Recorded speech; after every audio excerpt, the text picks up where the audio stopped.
There were 20 cells inside the prison, each a standalone concrete box. In 16, prisoners were shackled to a metal ring in the wall.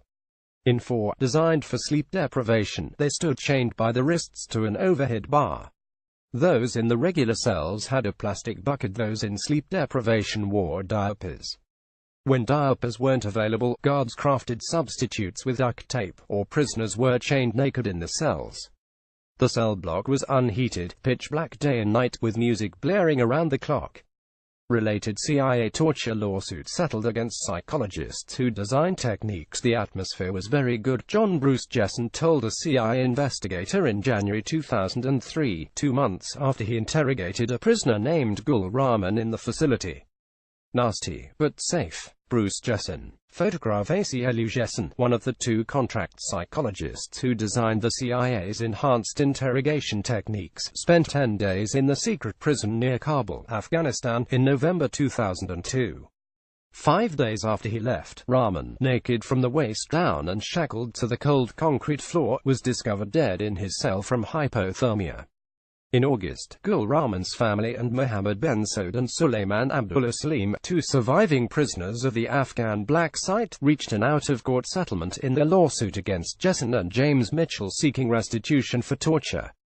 Gul Rahman. Photograph anonymous app. By settling the suit, Mitchell and Jessen avoided a trial that would have brought into the full light of an American courtroom what happened in the prison codenamed Kabul, and known simply as the Darkness, to its prisoners. But much of what the plaintiffs hoped would be aired before a jury can be found in 274 documents the CIA and Pentagon were forced to declassify and release during pre-trial discovery. These documents, many of them scheduled to be entered as exhibits at trial, provide the fullest picture yet of what the 3 men suffered in that secret CIA dungeon, and of how fatefully their lives intersected with the rise and fall of James Mitchell and Bruce Jessen, the men who designed the torture regime. The guy with all the tricks. Among the most illuminating of these documents is the report CIA investigators delivered to James Pavitt, the agency's deputy director for operations, on the 28th of January 2003 on the death of Gul Rahman. In 32 cleared pages, and in attachments that include a stark chronology of significant events and notes from interviews with Jessen and the young CIA officer assigned to manage the Black Site, the investigation reconstructs the decisions that killed a prisoner just 69 days after the facility opened. Camp X-Ray at Guantanamo Bay on the 11th of January 2002. Photograph Alamy stock photo opened in September 2002 and filled to capacity within a month. The site operated by a combination of careful planning and impulsive improvisations, investigators found. The cells were designed for sensory deprivation, but the site manager put his own spin on what this would mean. The blaring stereo was his idea, and his purchase. As to darkness, the investigator learned from the site manager that again was his decision. One light switch controlled all the lights in the cell block. Interview notes record, and faced with the choice to keep them on all the time or off all the time, he chose the latter. The site manager, whose name is redacted in documents released for the lawsuit but who was first identified as Matthew Zerbel in the footnote of a report provided to Congress, had no experience in prison operations and did not know until 3 days after he arrived at Cobalt that he would be running the facility. Previous revelations have highlighted his actions during Rahman's detention, which began when Rahman was renditioned from Pakistan into the prison. But the new documents suggest Rahman might still be alive if Jessen had not arrived at Cobalt around the same time and taken a direct role in Rahman's interrogation. James Mitchell. Photograph Acelu Jessen, who interrogated Rahman 6 times over a 12-week period. A Mitchell, who met with him once, claimed throughout the lawsuit that they tried to mitigate the harsh conditions of Rahman's confinement. But cables show it was Jessen who debated whether to subject Rahman to enhanced interrogations techniques with CIA headquarters, and it was Jessen whose advice held sway when he and Zerbel plotted Rahman's interrogation. He could tell that the site manager was running all of his suggestions through his do-it filter, the investigator notes from his interview with the psychologist, but Jessen said he was the guy with all the tricks. Zerbel accepted Jessen's suggestion that when Rahman complained that he was cold, he was using a sophisticated Al-Qaeda resistance technique. When Rahman claimed inability to think due to conditions cold, complained about poor treatment, and complained about the violation of his human rights, as a cable recorded after one of Jessen's interrogations, these were evidence, Jessen said, of a health and welfare resistance strategy. But in the uninsulated prison, with winter approaching, Rahman was just cold, dangerously so, for at least 2 weeks before he died from hypothermia. A CIA supervisor who visited the facility just after Rahman arrived told the CIA's investigator it was very cold in Cobalt when he was there, and the issue of hypothermia crossed his mind as he saw Rahman wearing only socks and a diaper. The supervisor discussed Rahman's situation with a colleague. The CIA's Inspector General reported in a 2005 internal investigation of Rahman's death, but took no action because he assumed that the officers there would realize it was cold and would not leave a prisoner unclothed for a long period. In fact, guards and interpreters told investigators that Rahman was naked below the waist, or naked but for a diaper almost his entire time in the prison. Jessen knew this, and saw it was having a physical effect. He acknowledged to the investigator that Rahman would have lost his clothes at our direction. He described seeing Rahman shaking and showing the early signs of hypothermia after he was given a cold shower as a deprivation technique. Notes from one of Jessen's interrogation sessions begin. Rahman spent the days since his last session with station officers in cold conditions with minimal food and sleep. Rahman appeared somewhat incoherent for portions of this session. Nevertheless, when Jessen left Cobalt on or around the 14th of November 2002, he told Zerbal that overcoming Rahman's resistance would require more of the same deprivations that were clearly weakening him. It wasn't going to happen fast, he told the investigator in the January 2003 interview. Rahman is physically strong, hitting him isn't going to do any good. You have to wear him down physically and psychologically. It would take 1 to several months to get him to a level of cooperation, he predicted. 5 days later, at 3 p.m. on the 19th of November 2002, Rahman was shackled in a sitting position on bare concrete while nude from the waist down, the 2003 investigation recorded. Guards checked on Rahman 4 times overnight, at 10 and 11 p.m., and at 4 and 8 a.m. During the 4 a.m. cell check, with the outside temperature now 31°F, a guard looked into his cell and whistled. At 8 a.m., Rahman was sitting in his cell, alive and shaking, his eyes were open and blinking. Rahman's shaking did not seem unusual, the guard told the investigator, because all of the prisoners shake. 2 hours later, a guard looked into the cell and found Rahman lying on his side. When he tapped the door with his nightstick, the prisoner did not move.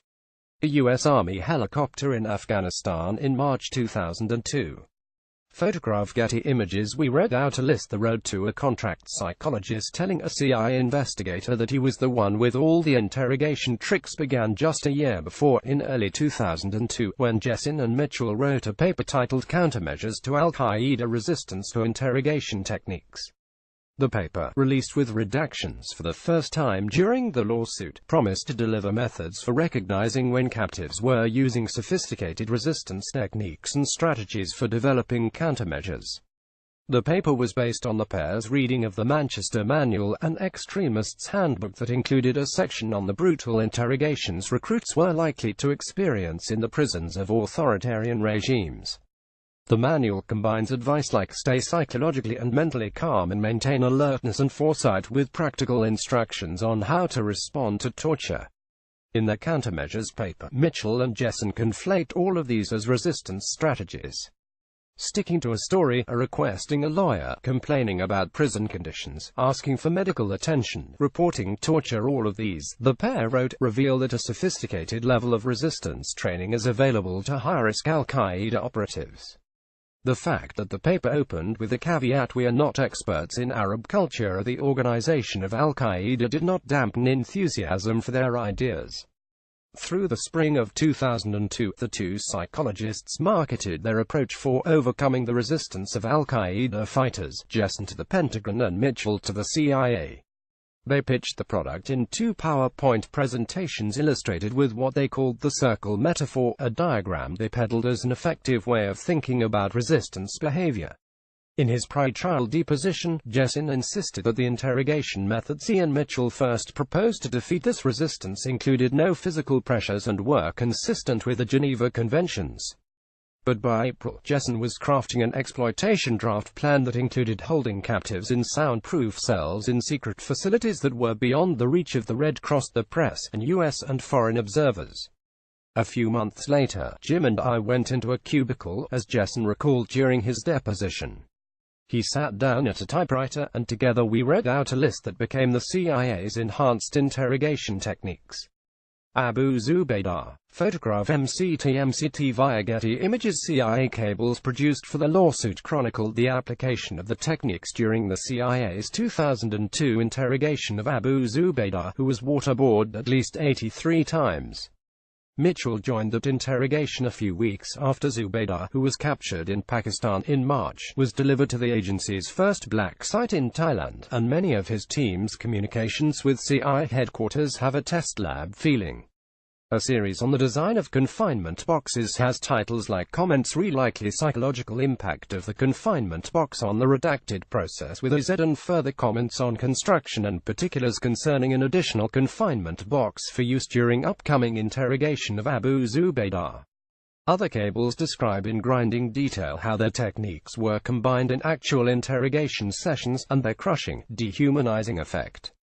In one passage from a 6-page cable describing Day 6 of the aggressive phase of Abu Zubaydah's interrogation, which took place on the 9th of August 2002, the interrogators pointed to the small box and said, "You know what to do." The subject sat on the floor and scooted himself into the small box at 1,000 hours without protest or additional instructions, Mitchell's team recorded. Over the next 8 hours, Abu Zubaydah was moved back and forth between the large and small confinement boxes and slammed against a wall in the technique known as walling. The waterboard was rolled in, and the interrogator says again, "You know what to do." Told he could end the torments if he told interrogators what they wanted to know, the cable reports, subject whimpered that he had nothing.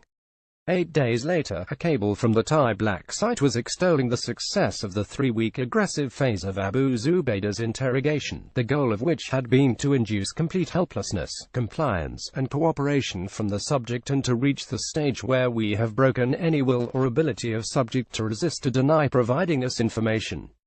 The process, Mitchell wrote in the cable, should be used as a template for future interrogation of high-value captives. As Mitchell was writing this, construction of the Cobalt facility near Kabul was nearing completion. A month later, as the first prisoners were delivered into its 24-hour darkness, a CIA memo described the role the 2 psychologists would now be playing in the agency's expanding interrogation program.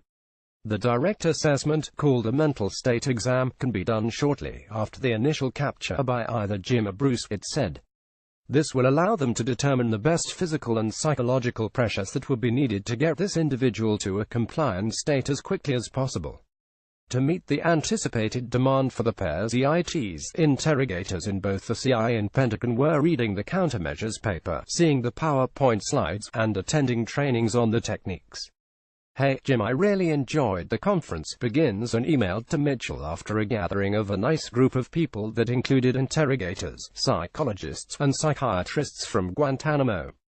The right complains about Gitmo, where detainees run every aspect of the camp and the interrogators have little if any control, and where there is no opportunity to take advantage of capture shock, dislocate anyone's expectations except for the interrogators, or develop learned helplessness except the interrogators. Pledging to forward copies of their countermeasures paper to Guantanamo, the writer adds, "It's clear that you and Bruce need to be involved for this to be done right." Mohammed Ben Saud. Photograph ACLU blatant disregard for ethics. 6 months later, in March and April 2003, Mohammed Ben Saud and Suleiman Abdullah Salim became 2 of 39 men subjected to Mitchell and Jessen's enhanced interrogation techniques in the CIA's secret prisons. 10 gas heaters were added in the cell block the month after Gul Rahman's death, but little had changed in what Jessen called Cobalt's nasty routines. Salim and Ben Saud were still held in darkness and shackled around the clock, often naked, to the ring in the wall or to the overhead bar in the sleep deprivation cells. But during interrogation sessions they also now faced methods including holds and slaps, walling, water dousing, where they were placed nude in the middle of a plastic sheet and forced to lie in pools of ice water and hours in confinement boxes. Throughout the lawsuit, Jessen and Mitchell argued that because they didn't directly interrogate Ben-Sod and Salim, they did not bear responsibility for that treatment. But Cobalt had been designed according to the vision of an ideal exploitation facility, and after Rahman's death all interrogators who administered EITs had to be trained and certified in Mitchell and Jessen's techniques. Ben-Sod's and Salim's experience seemed to herald an era when enhanced interrogations were becoming routine. Suleiman Abdullah Salim photographed Molly Kaplan-Aglu. In fact, by the time Salim and Ben-Sod were being interrogated, Mitchell and Jessen's star was already in decline. Internal CIA memos from the spring and summer of 2003 are peppered with scathing comments. Although these guys believe that the way is the only way, there should be an effort to define roles and responsibilities before their arrogance and narcissism evolve into unproductive conflict in the field, a June 2003 memo warned. Wholesale adoption of the Jim and Bruce show just isn't appropriate. A proposal that the role expand to include evaluating the effects of their interrogation methods elicits a tart response that no professional in the field would credit the later judgment as psychologists assessing the subjects of their enhanced measures. A proposal that they would have a hand in helping to draft a code of ethics for CI interrogations is flatly dismissed because they had both shown blatant disregard for the ethics shared by almost all of their colleagues, the writer declares. From my discussions with Jim and Bruce last week, the roles in the program are going to change, a May 2003 memo announces. From now on they will be doing mostly strategic consulting work, research, and program development projects. They were being removed from interrogations. The new assignment suggested reform. In one, they were to study how the CI could develop and apply less intrusive techniques. In another, they would draft a paper to help interrogators gain a practical understanding of how human memory works and to help people understand why high-value targets, like normal humans, don't recall everything the Intel model says they should. A third assignment is an almost complete inversion of Mitchell and Jessen's role in the CIA's Black Site program. They are now to develop a transition program that will prepare Abu Zubaydah and other Black Site prisoners for transfer to Guantanamo, a process made extremely tricky by the treatment in the Black Sites. JB will recommend a plan, including specific steps that will provide appropriate structure and meaning to the life of the HVTs, all of whom are young and will be confined for the rest of their natural lives. The plan is to include recommendations on occupational, recreational, intellectual, medical, and psychological variables and answer such questions as how much time outside of isolation is valid, and how much external stimuli is appropriate, and what kinds. Abu Zubaydah and a small group of others tortured in the Black Sites were quietly transferred to Guantanamo in September 2003, then transferred back to controlled facilities overseas 6 months later, just before the Supreme Court ruled that Guantanamo prisoners had the right to file habeas corpus petitions in U.S. courts. It would be another 2.5 years before Abu Zubaydah and 13 others subjected to the worst of Mitchell and Jessen's methods were transferred to Guantanamo to stay. Camp 6 at Guantanamo Bay. Photograph Simon Lee for The Guardian. Between 2003 and 2007, the authority to use Mitchell and Jessen's techniques was suspended several times and their legality and effectiveness re-examined.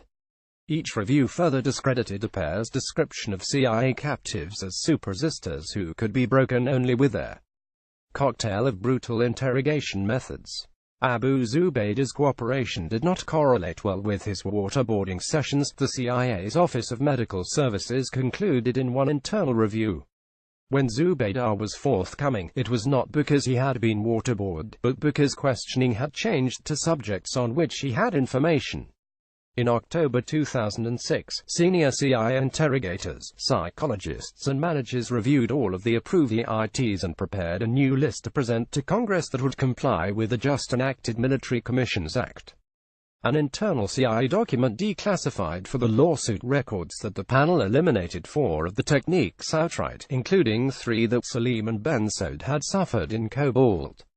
Mitchell recalled this agency review in his book Enhanced Interrogation, which was published in the midst of the pre-trial discovery process last year. Almost unanimously we all agreed that only 2 EITs were required for the conditioning process, walling and sleep deprivation, he wrote. The others, while occasionally useful, were not critical. And some, like nudity, slaps, facial holds, dietary manipulation, and cramped confinement, Bruce and I now believed were completely unnecessary. George W. Bush acknowledges the existence of the CIA black site prisons as he announces the transfer to Guantanamo Bay of 14 high-value detainees on 6 September 2006. Photograph MCT via Getty Images. None of the senior CIA or Bush administration officials who approved and promoted Mitchell and Jessen's methods have made anything like this admission, and their role in supporting the black site program remains obscured by blacked-out classified sections in the released documents. Many CIA officers who participated in the black site torture program were later hired by Mitchell, Jessen and Associates, which continued to bill the CIA millions of dollars for interrogation-related services long after the program ended. The settlement reached last month in the lawsuit brought the first official acknowledgement that men were harmed by enhanced interrogations in the CIA's black sites, the first gesture of restitution for victims of the agency's post-9/11 torture program. In a statement released for the settlement, Mitchell and Jessen said it is regrettable that Mr. Rahman, Mr. Salim and Mr. Ben-Saud suffered the abuses, while denying responsibility for the men's mistreatment. The statement added, Drs. Mitchell and Jessen assert that the abuses of Mr. Salim and Mr. Ben-Saud occurred without the knowledge or consent and that they were not responsible for those actions. Drs. Mitchell and Jessen also assert that they were unaware of the specific abuses that ultimately caused Mr. Rahman's death and are also not responsible for those actions. But 15 years after Gul Rahman froze to death in a darkened cell, the evidence gathered during pre-trial discovery has underscored how brutal and futile Mitchell and Jessen's tactics were, and how thoroughly they were rejected inside the CIA more than a decade ago.